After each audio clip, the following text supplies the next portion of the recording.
Hi hi Harihara Veeramallu cinema నుంచి ఒక promo song వచ్చింది. సో అది విన్న తర్వాత చాలా మంది గూస్ బంప్స్ అంటున్నారు. మీకు ఎట్లా అనిపించింది? గూస్ బంప్స్ అన్న ఆఫ్ కోర్స్ అన్నయ్య కదా అక్కడ, మరి ఆ మాత్రం ఉండకపోతే వేస్ట్ అది. అది అసలు ఆయనకి ఏం అవసరం లేదు. ఆ పంచకట్టు కానీ ఆ మీసం కానీ నడుచుకొస్తుంటే సింహమే అసలు. అసలు చూస్తే ఇట్లా నిలబడిపోయిన ఎంటికలు మస్తుంది బ్రో, బాగుంది. అంటే ఆయన ఇట్లా నడుచుకుంటూ వస్తుంటే ఎదుట ఉన్న వాళ్ళ గుండెలు రైళ్లు పరిగెత్తున్నాయి అనుకోవచ్చా? పరిగెత్తే అనుకోవచ్చు. మనం చూసాంగా 11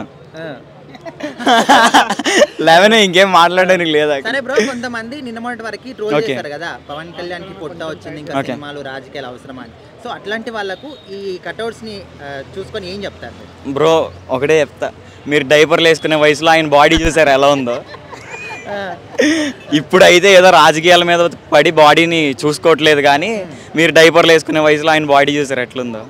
షేక్ ఆడిచ్చిండు బ్రో అప్పుడే. ఏంటి బ్రో అన్నయ్య అంటారు మీరు? అంతే. ట్రోలర్స్ అంటారా? ఇంకా ఉండేవాళ్ళే ఎలాగో పట్టించుకోం కాబట్టి. ఓకే.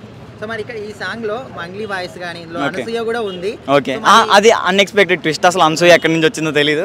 అన్ఎక్స్పెక్టెడ్ ట్విస్ట్ కాబట్టి షాక్ అయినాం మేము కూడా. ఎక్స్పెక్ట్ చేస్తున్నారు మీరు ఫుల్ సాంగ్ గానీ ఇంకా సినిమా గానీ? సినిమా అయితే బాగుంటుంది బ్రో, ఎందుకంటే అన్నయ్య సెలక్షన్ తెలిసిందే కదా, పిచ్చి తీసుకోడు, చూసే తీసుకుంటాడు కాబట్టి సినిమా ఈజ్ ఓకే, బాగుంటుందని అనుకుంటున్నాం.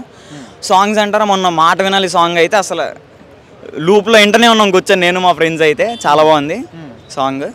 ఈ సాంగ్ ఫుల్ సాంగ్ వచ్చాక చెప్దాం దీని గురించి. మరి అదే ఇప్పటికే మన తెలుగు సినిమా ఇండస్ట్రీలో కొన్ని మంచి హిట్లు సాధించాయి, హై లెవెల్లో ఉన్నాయి ఇప్పుడు. సో మరి అలాంటి రికార్డ్స్ అన్ని కూడా బదలగొడతా అనుకోవచ్చా హరిహర వీరమల్లు? హరిహర వీరమల్లు నిజం చెప్పాలంటే హరిహర వీరమల్లు అంతా లేదు, ఓజీ వస్తుంది కదా అప్పుడు మాట్లాడుకుందాం.